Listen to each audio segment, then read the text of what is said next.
میں رامائن کا وہ آخری شلوک آپ کو سنانا چاہتا ہوں جب راون کا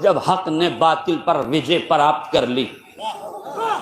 آج میرا جملہ واضح ہو جائے، جب لٹیرا مارا گیا اور جس کو اذیت دی گئی تھی وہ کامیاب ہو گیا، تو جب لٹیرا مارا گیا آخری مرحلے میں ہے، ایک مرتبہ شری رام جی اپنے بھائی لکشمن جی سے فرماتے ہیں کہ سنو رہتا شری لکشمن، سنو بھیا لکشمن، یہ جو راون ہے نا بڑا گیانی تھا،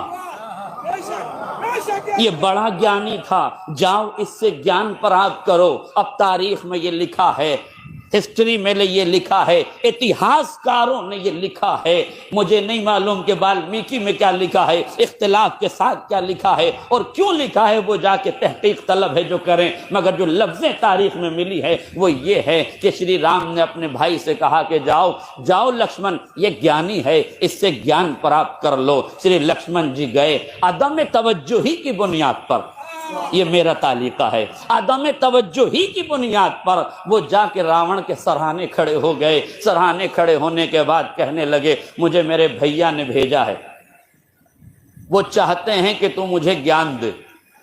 اس نے سر سے پیر تک دیکھا اور دیکھنے کے بعد کہا جاؤ، تمہیں تو ابھی گیان لینے کا طریقہ بھی نہیں آتا، میں تمہیں گیان کیسے پردان کر دوں۔ یہ سننا تھا۔ شری لکشمن جی واپس پلٹے، رام جی کی خدمت میں گئے اور مریادہ پروشتم شری رام جی سے کہنے لگے حضور اہنکار دیکھ رہے ہیں، مرتیو کے دوار پہ کھڑا ہے، جانکنی کے عالم میں ہے، لاسٹ مومنٹ ہے، جانے والا ہے، اس دنیا سے رخصت ہونے والا ہے، مرتی کے دوار پہ کھڑا ہے، مگر اہنکار دیکھ رہے ہیں، تکبر دیکھ رہے ہیں۔ اہنکار کا ترجمہ کر دوں، اہنکار دیکھ رہے ہیں، ایگو دیکھ رہے ہیں، ایٹیٹیوڈ دیکھ رہے ہیں، غرور دیکھ رہے ہیں، گھمنڈ دیکھ رہے ہیں۔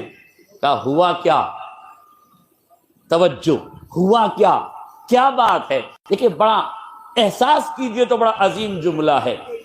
شری رام کا اپدیش یہ ہے کہ کوئی غضب میں آئے تو اس پر غضبناک نہ ہو جاؤ، آہستہ سے پوچھو ہوا کیا تھا۔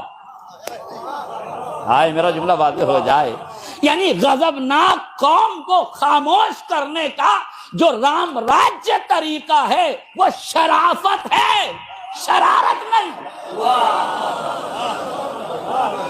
وہ شرافت ہے۔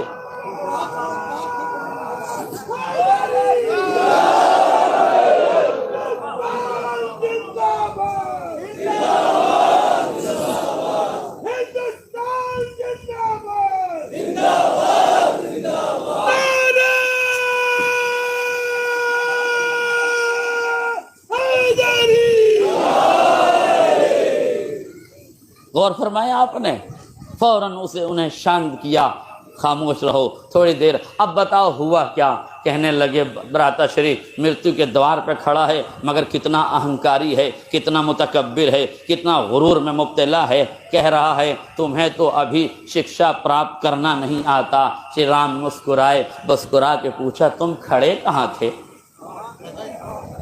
تم کھڑے کہاں تھے؟ کہا میں اس کے سرہانے کھڑا تھا۔ کہا تو پھر غلط جگہ کھڑے تھے، گیان گرو کے چرنوں سے پراپت کیا جاتا ہے، تمہیں پائنتی کھڑا ہونا چاہیے۔ میرے عزیزوں یہ ہے رام راجیہ کی وچار دھارا کہ جہاں تعلیم حاصل کی جائے وہ مقام بھی لائق احترام ہوتا ہے۔ یہ ہے رام راجیہ کی پریبھاشا کہ جہاں سے ایجوکیشن ملے، جہاں سے تعلیم ملے، اس مقام کا مہتو یہ ہے کہ سرہانے نہ کھڑے ہو، پائنتی کھڑے ہو۔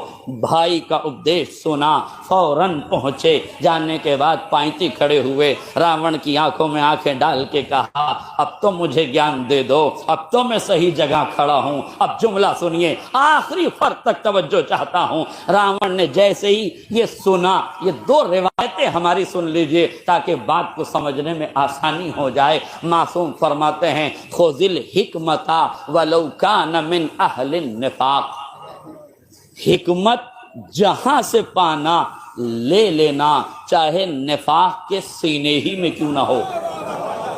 خذ الحکمت حکمت جہاں سے پاؤ، این خذوہ اینما وجدتموہ، جہاں سے حکمت پاؤ وہیں سے لے لو۔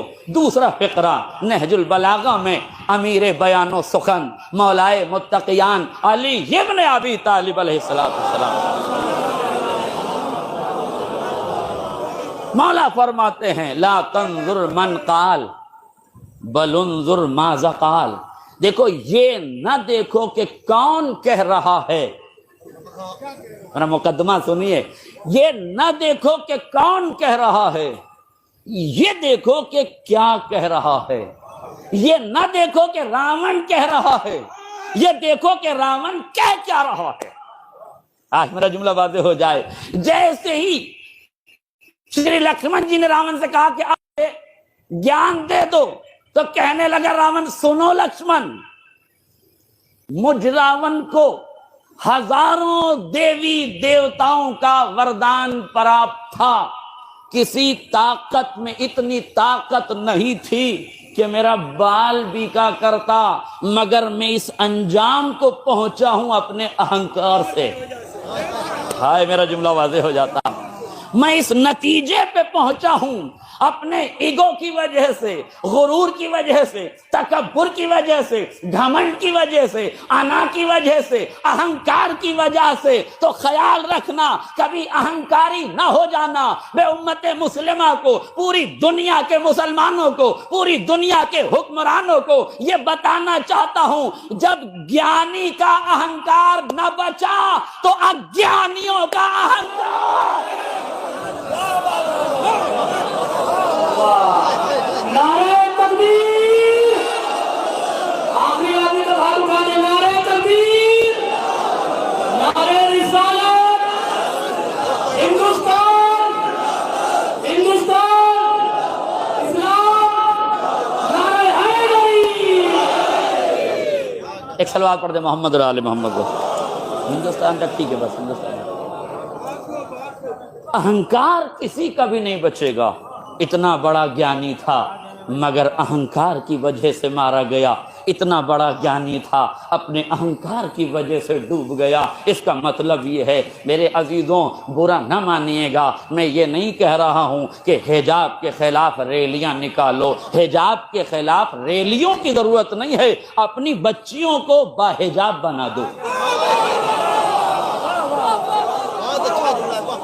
اپنی بچیوں کو باحجاب بنا دو، اس لیے کہ حجاب انسانی نظریہ ہے، حجاب ہندوستانی سبھیتا ہے، یہ اسلامی نظریہ بعد میں ہے، ہندوستان کی سبھیتا پہلے ہے۔ دیکھیں کچھ چیزیں فطرت میں ودیت کی گئی ہیں۔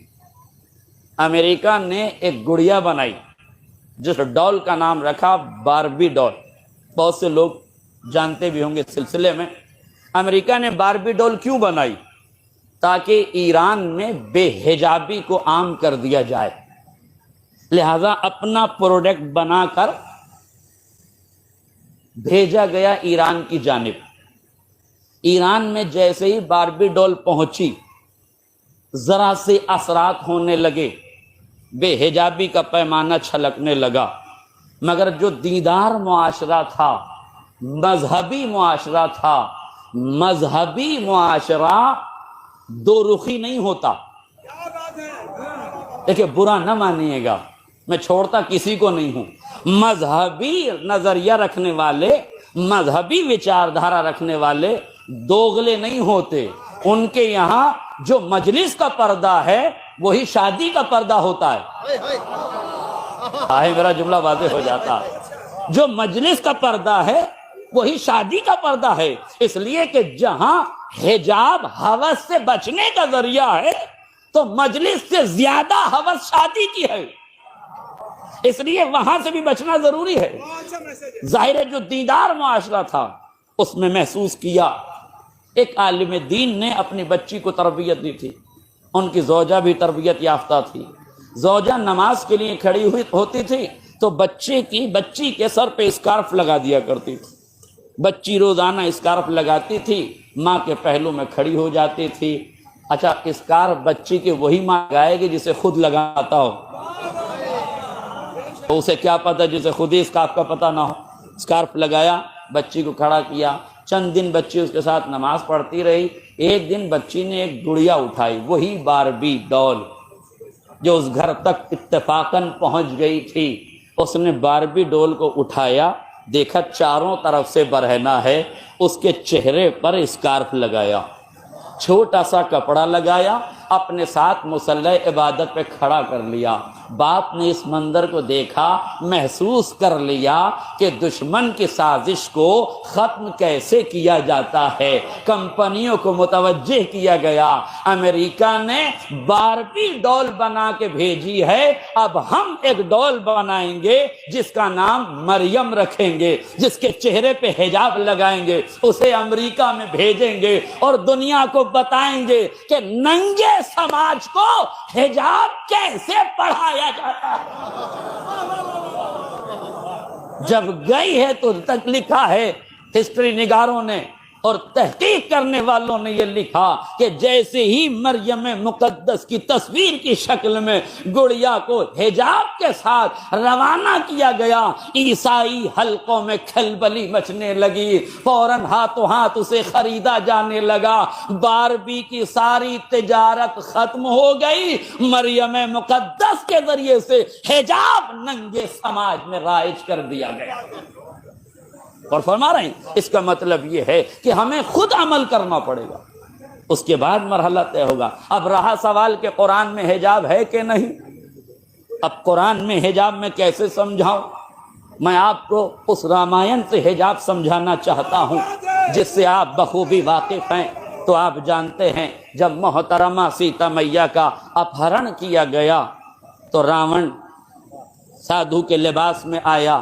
وہ جو لکشمن ریکھا کھینچی گئی تھی اسے ایک لمحے کے لیے حالات کی مجبوری سے کراس کیا گیا. میرے عزیزوں میرے جملوں پہ توجہ کیجیے گا، میں اپنے ہر لفظ کا ذمہ دار ہوں مگر کسی کے ذوق سماعت کا ذمہ دار نہیں ہوں. میں اپنے لفظوں کا ذمہ دار ہوں. اہل علم تشریف فرما ہے، قسم خدا کی آسمان علم کے سارے ستارے تو آج اس بزم مدحت میں جمع ہو گئے. علماء کرام کا مجمع ہے، یہ ستارے علم کے چمکتے ہوئے افراد یہاں بیٹھے ہوئے ہیں. طالب اصلاح رہوں گا، ان بزرگوں سے ایک صلوات پڑھیں محمد و آل محمد. مرحوم فیروز حیدر صاحب قبلہ نے بڑا خوبصورت جملہ کہا تھا، اگر میری ماؤں بہنوں تک یہ جملہ پہنچ جائے تو میں سمجھوں گا میری مجلس کا حق ادا ہو گیا. وہ کہتے تھے شری لکشمن جی نے ایک ریکھا کھینچی تھی، اگر مجبوری میں بھی اس ریکھا کو پار نہ کیا گیا ہوتا تو اتنی بڑی رامائن عالم وجود میں نہ آتی. اس کا مطلب ہے کہ عورت کو اپنے کردار کی سیماؤں کو پہچاننا چاہیے، اس دائرے کے حدود کا اسے خیال رکھنا چاہیے، ورنہ مجبوری میں نکالے جانے والا قدم بھی مصیبتوں کو دعوت دینے سے نہیں روک سکتا. نتیجہ یہ ہوا کہ جب یہ اپہرن ہو گیا، تاریخ میں لکھا، والمیکی رامائن میں بھی اس کا ذکر موجود ہے کہ جب یہ اپہرن کر کے راون چلا تو محترمہ سیتا چونکہ ایک ذہین اور سمجھدار خاتون تھی اور محترم خاتون تھی، اور ایسی احترام اور محترم خواتین کا ہم تہے دل سے، ہردے کی گہرائی سے ان کا احترام کرتے ہیں، کرنا چاہیے. صاحب شعور کی ذمہ داری ہے کہ ہر مذہب کے بزرگوں کا احترام کرنا سیاست نہیں سکھاتی، شرافت سکھاتی ہے.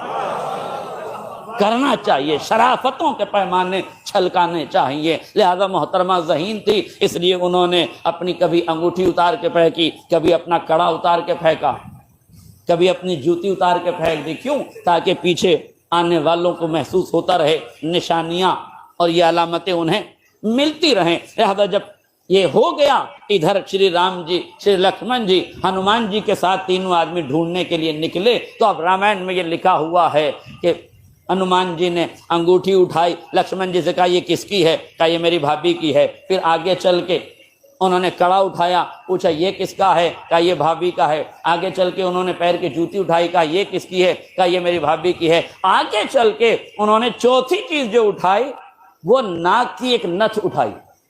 ناک میں پہنے جانے والا ایک وستو یا نتھ جسے کہتے ہیں، نتھنی جسے کہتے ہیں، اسے اٹھایا. اور اٹھانے کے بعد شری لکشمن جی کو دیکھ کے کہا آپ اسے پہچانتے ہیں؟ انہوں نے کہا نہیں، میں اسے نہیں پہچانتا، میں اسے نہیں پہچانتا.